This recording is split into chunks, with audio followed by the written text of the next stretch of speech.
বিসমিল্লাহির রহমানির রহিম। প্রিয় দেশবাসী, আসসালামু আলাইকুম। রাজতন্ত্র থাকবে না প্রজাতন্ত্র হবে, এ প্রশ্নে 1946 সালের 2 জুন ইতালিতে প্রাতিষ্ঠানিক গণভোট অনুষ্ঠিত হয়। ভোট গ্রহণ চলে 2 জুন রবিবার সকাল 7টা থেকে 3 জুন সোমবার দুপুর 3টা পর্যন্ত। ভোটার উপস্থিতি ছিল 88.08%, 54.27% বৈধ ভোটার প্রজাতন্ত্রের পক্ষে ভোট দেয়। এরপর ইতালিতে গণপরিষদ গঠিত হয়। 1947 সালের 22 ডিসেম্বর ইতালিতে সংবিধান গৃহীত হয়।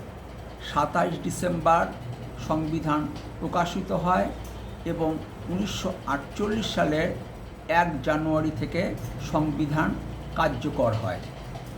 ইতালির সংবিধানের 139 অনুচ্ছেদ বলে রাষ্ট্রের প্রজাতান্ত্রিক বৈশিষ্ট্য অপরিবর্তনীয়।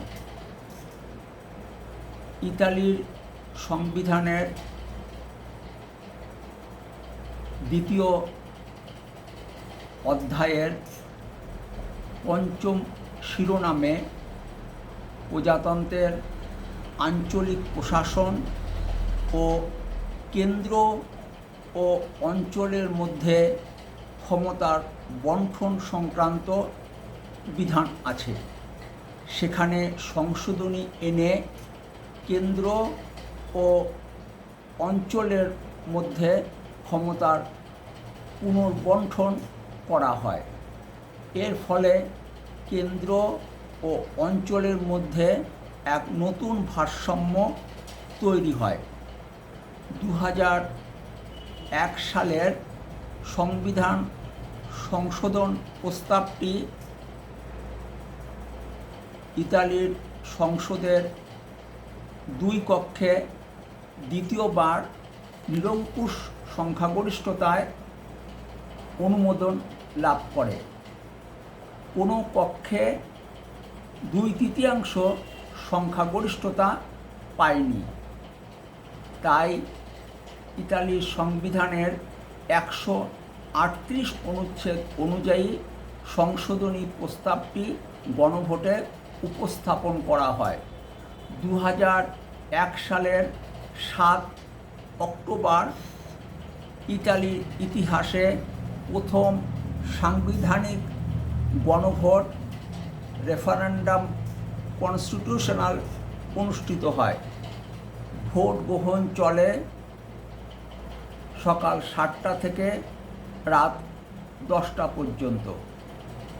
ভোটার উপস্থিতি ছিল 34.88%, 64.2% বৈধ ভোটার আগ্রহ ও স্বতঃস্ফূর্তভাবে সংশোধনী প্রস্তাবগুলো অনুমোদন করে। এ সময় ইতালির প্রধানমন্ত্রী ছিলেন সিলভিও বার্লুসকোনি। আর সংশোধন প্রস্তাবগুলো যখন পার্লামেন্টে উত্থাপন করা হয় তখন প্রধানমন্ত্রী ছিলেন জুলিয়ানো আমাতো। 2001 সালের 18 অক্টোবর প্রেসিডেন্ট কার্লো আজিলিও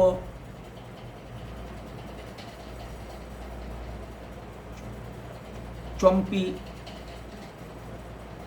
সংশোধিত প্রস্তাবে অনুমোদন দিলে বা সম্মতি দিলে তা সংবিধানের অংশে পরিণত হয়।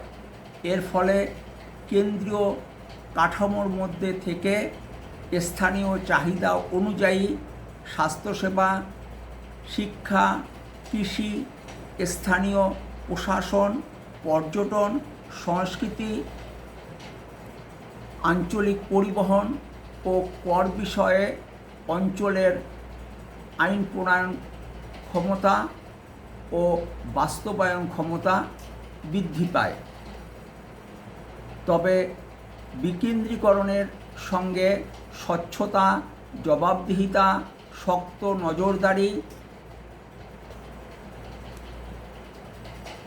নিরপেক্ষ নিরীক্ষা, সরকারি তথ্যের উন্মুক্ততা এবং অভিযোগ দায়ের করার সহজ ও নিরাপদ পদ্ধতি নিশ্চিত হতে হবে। এর ফলে ভুল সহজে ধরা পড়বে, ভুল শোধরানো যাবে ও আস্থা বাড়বে, সিদ্ধান্ত মানুষের উপকারে আসবে।